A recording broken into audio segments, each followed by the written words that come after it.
Bismillahirrahmanirrahim. Assalamualaikum warahmatullahi wabarakatuh.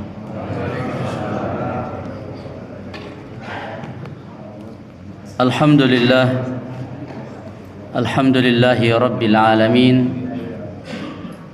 Alhamdulillahi hamdan katsiran tayyiban mubarakan fihi. Hamdan yuwafi ni'amahu wa yukafi mazidah.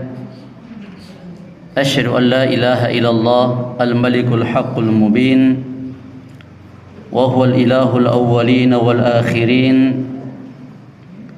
وأشهد أن محمدا عبده ورسوله ختم الأنبياء والمرسلين عليه أفضل الصلاة والتسليم وعلى آله وصحابته ومن اقتدى بهديه إلى يوم الدين. Amma ba'd, jamaah Bapak Ibu kaum muslimin muslimat a'azzani Allah wa iyyakum. Kita panjatkan puji syukur kita kepada Allah Jalla wa Ala yang telah memberikan beragam kenikmatan kepada kita dan yang telah menyelamatkan dan menjauhkan kita dari hal-hal yang buruk.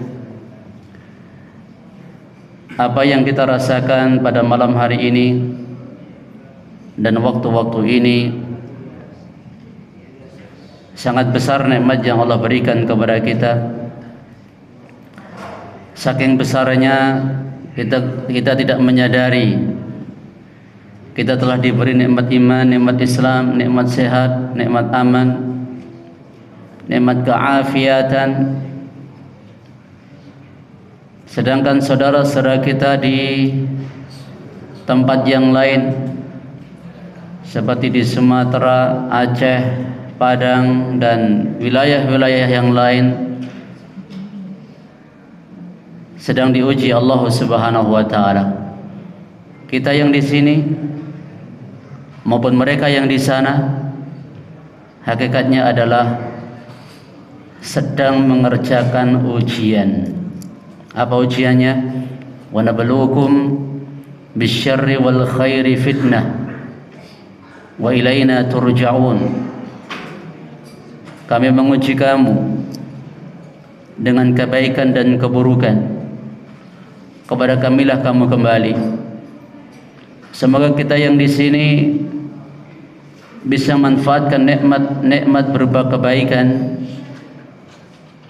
untuk menambah iman dan takwa serta bekal kita menghadap Allah Subhanahu wa taala. Dan kita doakan saudara-saudara kita di tempat yang lain yang mendapatkan ujian yang tidak menyenangkan hati, semoga mereka diberi kesabaran, ketabahan, pahala atas musibah yang menimpa mereka, dan yang wafat di antara mereka diampuni Allah dan ditempatkan di tempat yang terbaik di akhirat nanti. Bapak Ibu sekalian rahimanallahu wa iyyakum, kajian kitab Riyadhus Shalihin, catatan kami bahas bab 16, bab fil amri bil muhafadhah ala sunnah wa adabiha. Bab perintah menjaga sunnah dan adab-adabnya. Bapak Ibu rahimanallahu wa iyyakum, sebagai pengantar sebelum kita masuk hadis yang ke-6 dan hadis yang ke-7 yang akan kita sampaikan malam hari ini, sekedar mengingatkan bahwa yang dimaksud sunnah yang diperintahkan untuk kita jaga itu bukan hanya bentuk lahiriah seperti ruku, sujud, zikir, namun semua jalan hidup Nabi sallallahu alaihi wasallam, cara Nabi alaihi salatu wassalam menjaga diri beliau, keluarga beliau dari bahaya. Itu juga sunnah. Nanti hadis yang keenam, salah satu bentuk sunnah Nabi sallallahu alaihi wasallam memproteksi, menjaga keluarga beliau dan juga kaum muslimin dari bahaya. Cara beliau tidur, cara mengatur rumah, cara mengajar ilmu, membina hati manusia, dan lain sebagainya. Dan Al-Imam An-Nawawi di dalam bab ini tidak hanya memuat hadis tentang zikir ataupun doa, tapi juga ada hadis yang nomor 6 ini memelihara sunnah dalam urusan lahir dan keselamatan rumah. Apa itu? Nanti kita bacakan. Kemudian nanti hadis yang ketujuh, bentuk memelihara sunnah dalam urusan ilmu dan hidayah. Jadi memelihara sunnah tidak hanya fokus di masjid atau majelis ilmu, tapi juga di dapur, di ruang tamu, di kamar tidur, dan di sudut-sudut rumah kita. Di situ juga ada bentuk menjaga sunnah Nabi alaihi salatu wassalam. Kita bacakan hadis yang keenam. Dua hadis ini perawinya sama. Abu Musa al-Ash'ari radhiyallahu ta'ala anhu, ihtaraqa baitun bil Madinah ala ahlihi minal laili. Pernah sebuah rumah di Madinah terbakar di malam hari, menimpa penghuninya. Falamma hudditha Rasulullah sallallahu alaihi wasallam bi sya'nihim qala inna hadhihi an-nar aduwwun lakum fa idza nimtum fa atfi'uha 'ankum. Muttafaqun alaih. Saat Nabi sallallahu alaihi wasallam diberitahu perihal itu, Nabi sallallahu alaihi wasallam bersabda yang artinya sesungguhnya api ini adalah musuh bagi kalian. Jika kalian hendak tidur, padamkan api itu dari kalian. Dalam hadis ini Bapak Ibu sekalian, rahimanallah wa iyyakum, terdapat perintah yang mana hukum asal perintah itu wajib. Perintah dari Nabi sallallahu alaihi wasallam ketika hendak tidur untuk memadamkan api. Sama-sama kita maklumi di zaman Nabi belum ada listrik. Belum ada listrik. Lah kalau konteks di tempat kita bagaimana? Matikan lampu. Ya, matikan lampu atau pakai lampu yang kecil, karena ternyata saat kita tidur itu ada proses, ya, ada proses dalam tubuh untuk mendetoksifikasi proses alami yang kalau ada cahaya itu nggak bisa berjalan dengan normal. Makanya kalau tidur sering lampunya nyala itu juga kurang sehat. Ya, itu kurang sehat. Menurut medis juga seperti itu. Terus karena dikhawatirkan, kenapa dipadamkan api, terjadi kebakaran. Kecuali kalau memang benar-benar aman dari bahaya. Taib. Dalam hadis ini ada perintah memadamkan api, juga peringatan keras supaya tidak meremehkan sebab kebakaran. Kalau kita bicara konteks zaman sekarang, apalagi yang terjadi ini satu keluarga kebakaran, Nabi langsung respon. Lah ini 3 provinsi di Sumatera, korbannya ratusan, bahkan banyak yang menderita. Ini harusnya responnya juga, ya, kita harus sungguh-sungguh. Hukum ini bersifat apa? Umum. Segala jenis api, sumber panas yang punya potensi membahayakan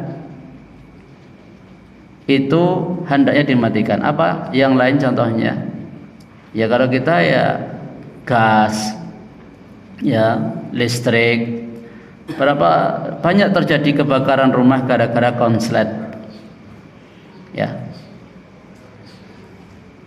Terus apa kaitan antara hadis ini dengan bab yang sekarang kita pelajari? Kalau bab yang sekarang kita pelajari itu kan memerintahkan kita menjaga sunnah beserta adabnya. Nah, memadamkan api sebelum tidur ini salah satu adab dan praktis, bisa kita praktekkan dan sangat ditekankan oleh Nabi Sallallahu Alaihi Wasallam. Sampai-sampai Imam Nawawi masukkan di dalam bab menjaga sunnah ini. Ini membuktikan bahwa sunnah itu konkret, menjaga sunnah itu konkret, bahkan menyentuh dalam urusan rumah tangga kita dan menyangkut keselamatan penghuni rumah. Selain itu, ketika kita bisa mengamalkan ini, adab dalam menjaga sunnah Nabi Sallallahu Alaihi Wasallam, terjaga jiwa, harta. Kalau kita mengamalkan petunjuk Rasulullah Sallallahu Alaihi Wasallam, perintah Nabi untuk memadamkan api sebelum tidur itu semakna dengan firman Allah, ya ayyuhalladzina amanu qu anfusakum wa ahlikum nara. Hai orang-orang yang beriman, pelihara dirimu dan keluargamu dari api neraka. Kalau ayat ini perintah dari Allah Subhanahu wa taala, jaga diri dan keluarga dari sebab-sebab yang menjadikan kita dan keluarga kita dibakar dalam api neraka. Sedangkan di hadis Nabi sallallahu alaihi wasallam riwayat dari Abu Musa al-Asy'ari ini, perintah kita jaga diri dan keluarga dari apa? Sebab-sebab kebakaran di dunia. Sama-sama penting enggak ini? Terbakar di dunia ki ya mati kok. Apalagi terbakar di akhirat. Dan api di dunia ini hanyalah 1 dari 70 bagian api neraka. Ya. Bagaimana cara menutup pintu api neraka? Ya menghindari dosa, syirik dan kemaksiatan. Kalau menghindari api dunia dengan cara apa? Mengamalkan adab-adab yang disampaikan Nabi Sallallahu Alaihi Wasallam, termasuk diantaranya hadis ini.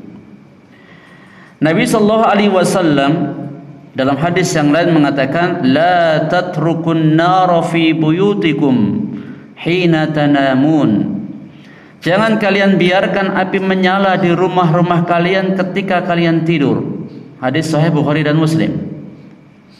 Juga ada hadis yang lain, perintah Nabi untuk menutup bejana, wadah-wadah, tempat dan mengikat tempat air ketika malam.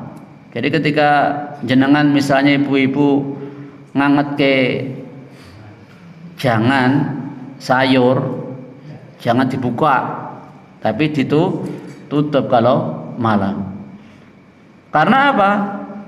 ada riwayat yang menyebutkan dalam setahun itu ya ada wabah yang akan turun. Dengan ditutupnya wadah-wadah makanan, minuman yang ada di rumah kita, itu sekaligus menjaga diri dan keluarga dari bencana, entah sakit atau yang lainnya. Ya. Bapak Ibu sekalian rahimanallahu wa iyyakum. Jadi ada tambahan dari riwayat-riwayat yang ada tadi, memadamkan api adab, menutup bejana, ketika nutup baca bismillah. Terus mengikat tempat-tempat air. Kalau dulu kan tempat air kan ya terbuat dari kantong-kantong kulit atau yang semisalnya, diikat. Jangan dibiarkan mulutnya itu terbuka.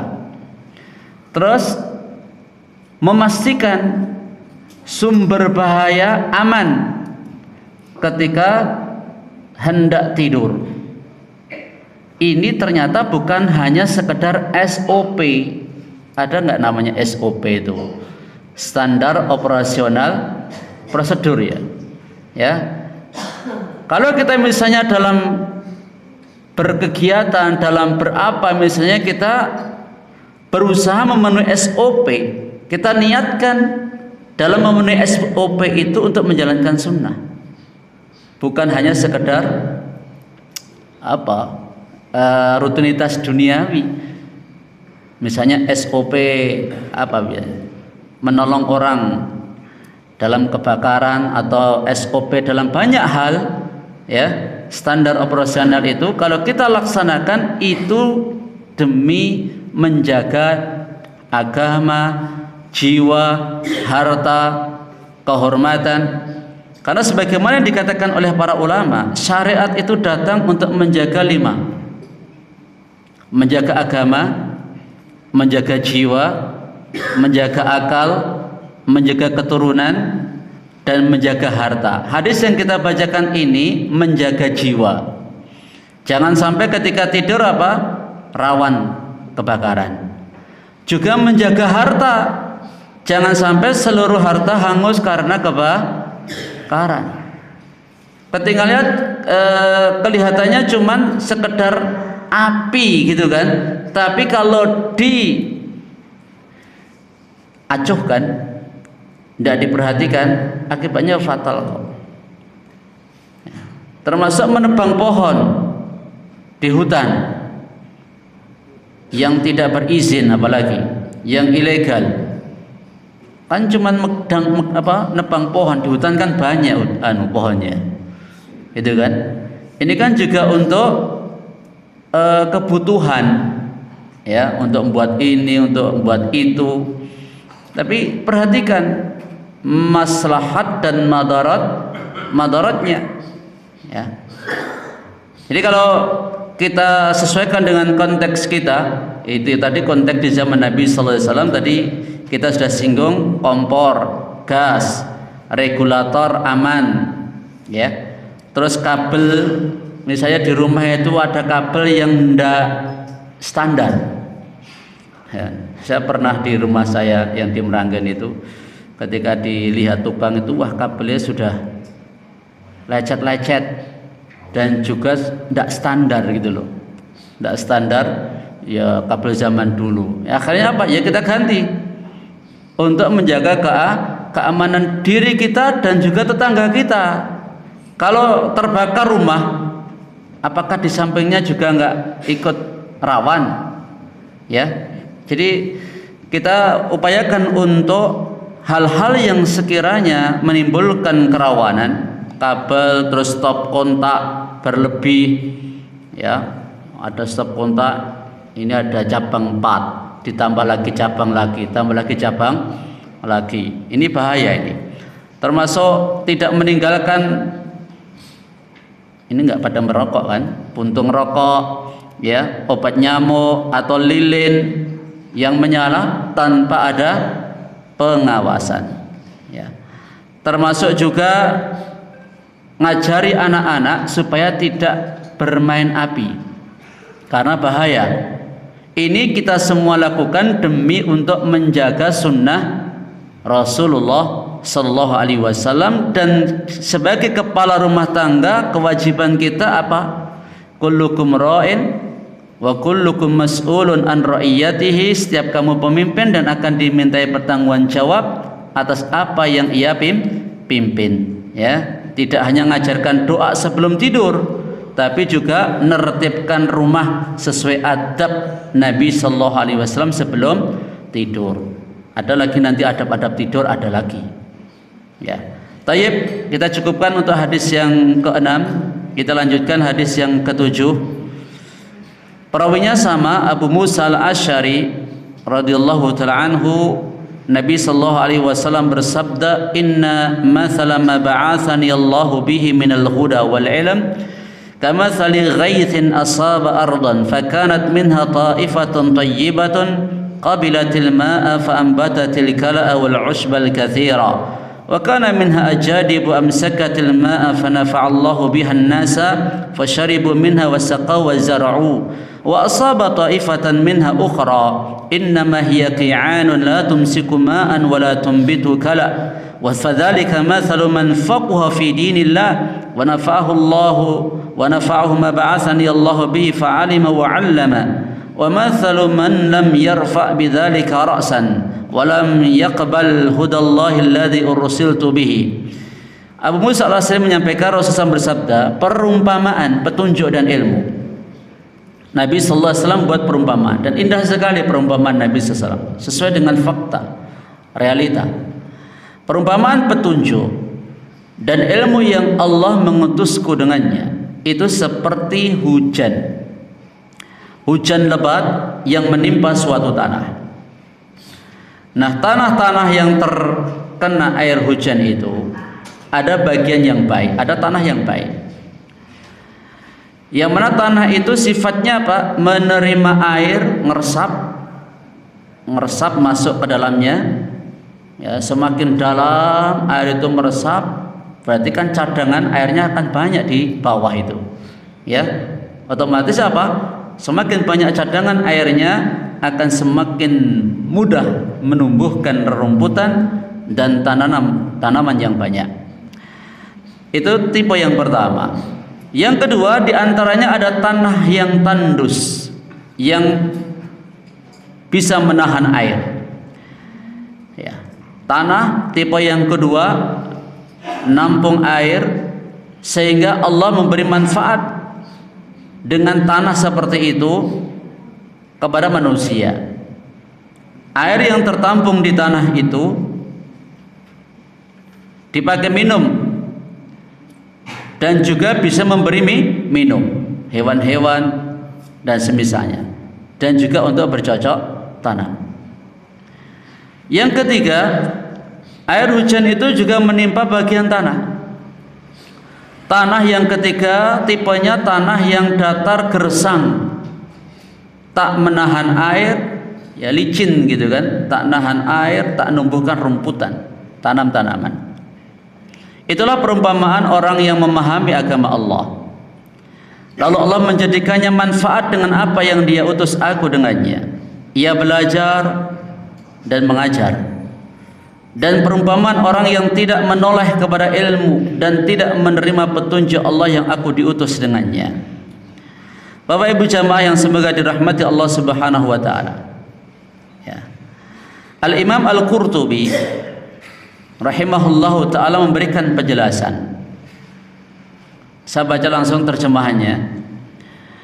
Ini adalah perumpamaan yang dibuat Nabi sallallahu alaihi wasallam untuk agama yang beliau bawa. Dan beliau menyerupakan pendengar dakwah, audiens itu dengan berbagai jenis tanah. Manusia-manusia yang menerima dakwah Nabi sallallahu alaihi wasallam itu perumpamanya kayak tanah. Karena hati manusia ini ya ibaratnya dari ibarat tanah tadi. Allah turunkan dari langit itu dua. Yang dibawa malaikat Jibril itu adalah wahyu untuk kehidupan hati, ruh. Yang dibawa malaikat Mikail yakni hujan itu untuk kehidupan jasad. dengannya jasad akan tumbuh berkembang, yaitu air hujan. Kalau wahyu, dengannya hati akan tumbuh berkembang menjadi semakin baik, semakin bertakwa kepada Allah Subhanahu wa taala. Di antara audien manusia, tipe-tipe mereka beda-beda. Sebagian mereka ada yang jadi orang alim, yang beramal, yang mengajar. Perumpamaannya seperti tadi, tanah yang baik, tipe yang pertama tadi. Meminum air lalu bermanfaat baginya, menumbuhkan tanaman sehingga manfaat bagi selainnya. Sedangkan yang kedua, sebagian lagi tipe audien itu mengumpulkan ilmu, menyibukkan waktu dengannya.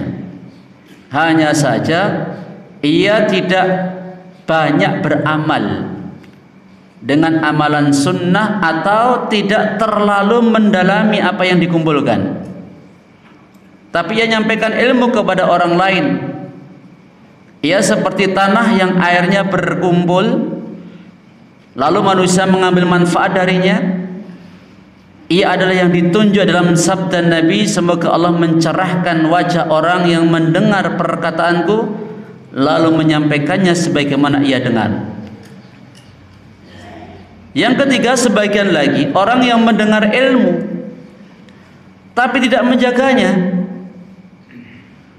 Ibarat masuk telinga kanan, keluar telinga kiri, blong gitu kan.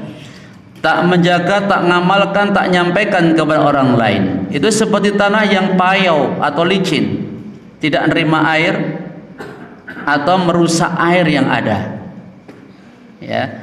Jadi hasil dari rangkuman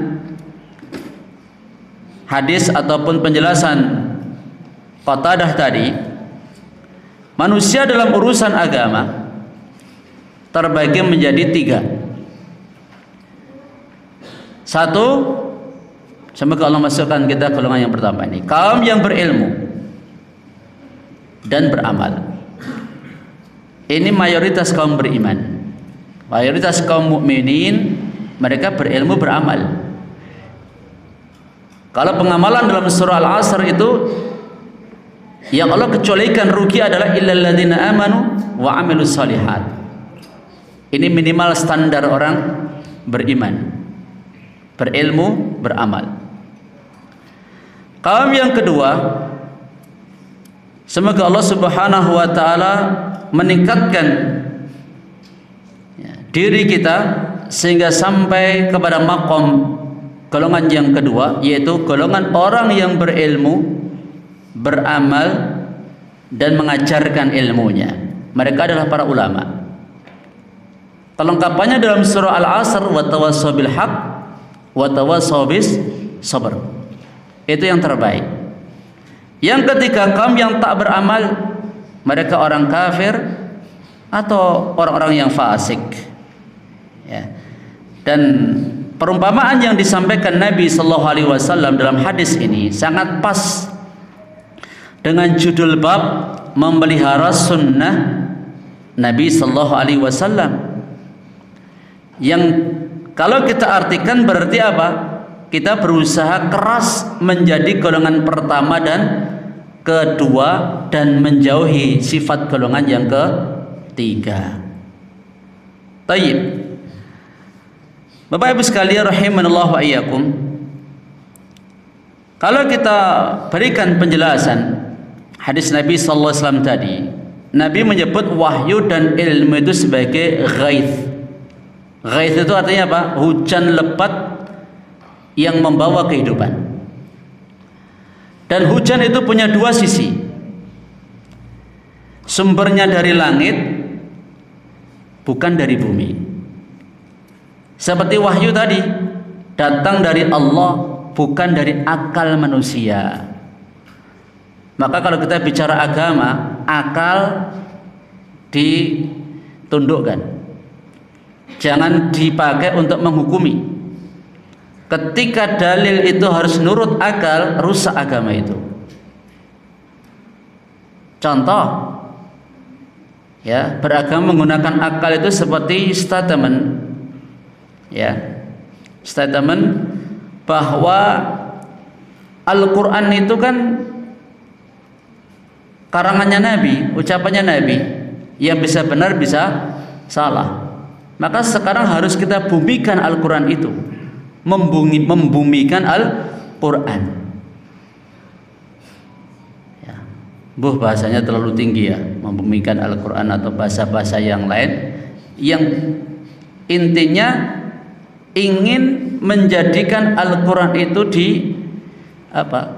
diralat atau dipakai semau orang yang makainya. Ini nggak boleh, ya, nggak boleh. Terus tadi hujan atau ghaith sumbernya dari langit, bukan dari bumi. Seperti halnya wahyu datang dari langit, dari Allah Subhanahu wa taala, bukan dari akal manusia. Jadi sudah kelihatan salahnya kalau agama itu buatan manusia, jelas salah. Ya, jelas salah. Karena kalau agama itu karya manusia, buatan manusia, itu sudah nggak murni itu. Pasti banyak salahnya, banyak kelirunya. Kalau itu datang dari Allah Subhanahu wa taala, pasti maslahat untuk penduduk bumi dan alam semesta ini. Karena yang memberi adalah penguasa langit dan bumi. Pasti aturannya sesuai, relevan, diterapkan di setiap zaman, setiap tempat, setiap umat, pasti sesuai. Terus yang kedua, menyentuh semua tanah. Sifat hujan yang turun dari langit itu menyentuh semua tanah, ya. Makanya wahyu Allah Subhanahu wa taala ini disampaikan Nabi, para sahabat, sampai zaman kita sekarang ini orang-orang kafir mereka juga mendengar, ya. Makanya Nabi SAW sampaikan, walladzi nafsu Muhammadin biyadihi la yasma'u bi ahadin min hadhil ummah yahudiyyun wala nasraniyyun thumma yamut wa lam yu'min billadzi ursiltu bihi illa kana min ashabin nar. Demi zat yang jiwa Muhammad ada di tangannya, tidaklah seorang pun di antara umat ini, Yahudinya, Nasraninya, mendengar aku diutus, tak mau iman dengan apa yang kubawa, melainkan pasti menjadi penghuni neraka, ya. Namun yang memberi buah, yang akan menghasilkan itu adalah tanah yang siap untuk meresapkan hujan itu. Demikian pula wahyu, semakin dalam kita cerna ke dalam hati, semakin dalam kita pikirkan dalam hati, ya, maka akan semakin banyak menumbuhkan kemanfaatan ilmu maupun amal. Tayyib. Jadi tanah yang baik itu ibarat hati yang menerima wahyu, yang memahaminya, lalu menumbuhkan amal dan dakwah. Tanah yang keras tapi menahan air, itu permisalannya hati yang menyimpan ilmu, menyampaikannya meski amalnya mungkin belum sesempurna ilmunya. Terus tanah yang gersang itu perumpamaan hati yang tak mau menerima, tak mau nyimpan, tak mau numbuhkan. Ini hatinya orang kafir, orang fasik yang berpaling dari hidayah Allah Subhanahu wa taala.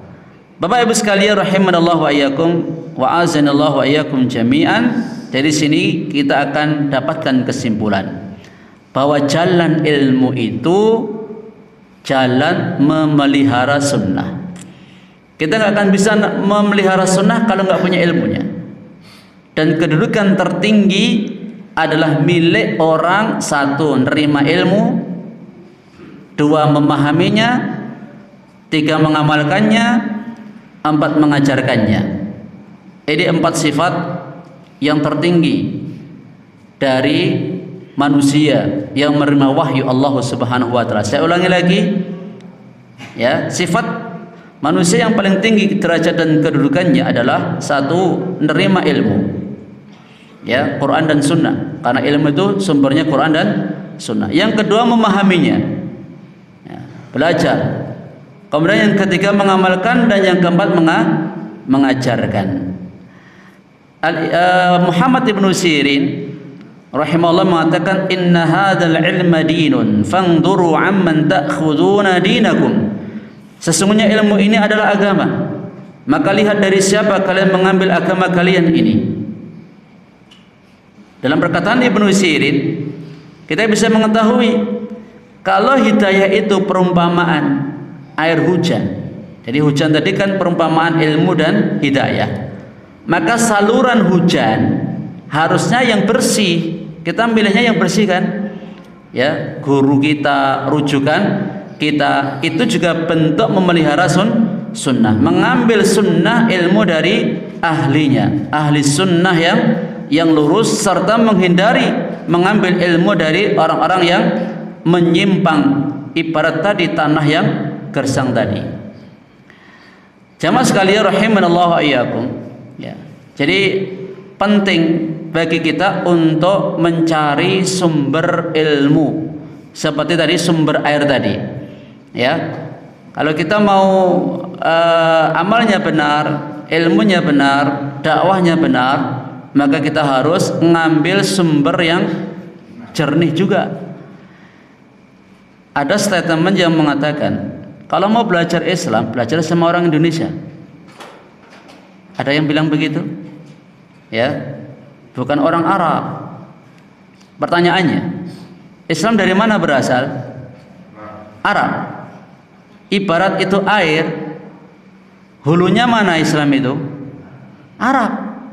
Masa hilir lebih jernih daripada hulu? Ini nggak benar, ini logika juga nggak bisa nerima. Kalau kita mau mencari sumber yang benar, yang jernih, itu ya dari hulunya, bukan dari hilir. Terlalu sombong kalau berani mengatakan bahwa orang-orang belajar Islam dari orang-orang Indonesia, karena sudah teruji. Apa yang teruji? Ya, itu bentuk kita menyombongkan diri dan kita mengerdilkan orang-orang yang ada di Arab, orang-orang yang ada di Timur Tengah, orang-orang yang mungkin mereka jauh lebih mulia dari kita. Inna akramakum indallahi atqakum, yang paling mulia yang paling takwa. Ya, dan secara umum namanya hulu itu lebih jernih daripada hilir. Bapak Ibu sekalian rahimanallahu wa iyyakum, jadi kesimpulannya hadis yang ke-6 tentang api tadi mengajarkan memelihara sunnah dalam adab lahir. Bagaimana memperlakukan api, rumah, dan sebab bahaya. Api itu musuh, tapi juga memberikan manfaat. Allah juga mengistilahkan, ya ayyuhalladzina amanu inna min azwajikum wa auladikum aduwwan lakum fahdharuhum. Mirip kan? Hai orang-orang yang beriman, sesungguhnya di antara istri dan anak-anakmu ada yang jadi musuh bagimu. Musuh itu bukan berarti selalu memberikan keburukan, enggak. Seperti halnya juga api ini, enggak selalu memberikan bahaya, tapi ada manfaat juga. Sebagaimana yang kita maklumi bersama, istri anak juga banyak manfaatnya, tapi hati-hati ya, kalau kita sampai lengah dalam memperlakukan istri ataupun anak, bisa jadi membahayakan kita, bisa jadi menceburkan seorang suami atau kepala rumah tangga ke dalam api neraka kalau tidak hati-hati dalam mendidik, mengarahkan istri serta keluarga. Terus hadis yang ke-7 mengajarkan memelihara sunnah dalam adab batin, ilmu, ya, bagaimana hati menyambut wahyu, bagaimana ilmu dipahami, diamalkan dan diajarkan. Dua hadis ini ketemu di satu titik. Apa itu? Orang yang memelihara sunnah tidak hanya rapi di masjid, di majelis taklim, tapi juga rapi di rumah, di dapur, dan juga di ruang tidur. Ia juga memadamkan api dan menutup bejana, bukan karena tadi SOP keamanan, bukan, tapi karena apa? Perintah Nabi Sallallahu Alaihi Wasallam. Ya, terakhir faedah yang bisa kita ambil, memelihara sunnah mencakup hal yang tampak kecil. Ya. Tapi kalau kita niatkan ibadah, yang kecil ini pun bisa jadi besar, tergantung niatnya. Yang kedua, bahaya dunia dan bahaya akhirat sama-sama serius. Kalau sunnah tadi apa? Menutup pintu kebakaran, wabah dan kecelakaan, juga menutup pintu syubhat, syahwat dan kesesatan. Kemudian faedah yang lain, ilmu hidayah, ilmu dan hidayah itu adalah hujan bagi hati. Tanah subur itu hati yang terima, yang memahami, yang mengamalkan, yang mengajarkan. Tanah keras, hati yang menyimpan ilmu tapi amalnya sedikit. Ya, tanah yang gersang, hati yang berpaling. Faedah yang keempat, memelihara sunnah itu berarti apa? Berusaha menaikkan derajat ilmu dari sekedar mendengar jadi memahami. Ya, jadi kalau kita ngaji jangan cuma sekedar pernah dengar tapi nggak paham. Ya, dengar, paham, setelah paham amalkan, dan dari mengamalkan ajarkan. Inilah jalannya para ulama. Terus yang berikutnya, memilih sumber ilmu itu juga termasuk bagian dari memelihara sunnah. Ya, kalau kita asal-asalan dalam menimba ilmu, ya nanti akan campur aduk, yang jernih sama yang kotor jadi satu, sehingga apa? Ya sudah nggak murni itu nanti. Ya, termasuk dalam hal ini al-isnadu minad din. Al-isnad, rentetan perawi, itu bagian dari agama. Kalau kita menjaga sanad ilmu, ini juga menjaga saluran air itu nyampe ke kita jernih semuanya. Itu yang kita harapkan. Terus yang berikutnya, yang terakhir, kepala keluarga itu memelihara sunnah di rumah. Yang dipelihara apa? Sunnahnya lahir batin. Itu tugasnya orang tua, tugasnya kepala rumah tangga. Secara lahir, padamkan api, tegakkan adab-adab sunnah dalam keluarga kita. Sangat banyak sekali. Ya, nanti di bab 140-an ya ada kitab As-Salam, itu banyak sekali petunjuk Nabi dalam adab menyampaikan salam, adab bertamu, masuk rumah, dan seterusnya. Terus memelihara sunnah secara batin, menghidupkan rumah dengan ilmu, zikir, dan adab yang sesuai sunnah. Demikian Bapak Ibu yang bisa kami sampaikan, dua hadis dalam bab perintah menjaga sunnah beserta adab-adabnya. Semoga kita bisa memahami, mengamalkan, dan menyebarluaskan kepada yang lain. Nas'alullah li wa lakum al-afiyah wa tuqa wal afaf wal ghina wa ilman nafi'a wa amalan mutaqabbala wa qalban saliman wa niyatan khalisah wa laqan karimah. Subhanakal hamdika asyhadu an la ilaha illa anta astaghfiruka wa atubu ilaik. Assalamualaikum warahmatullahi wabarakatuh.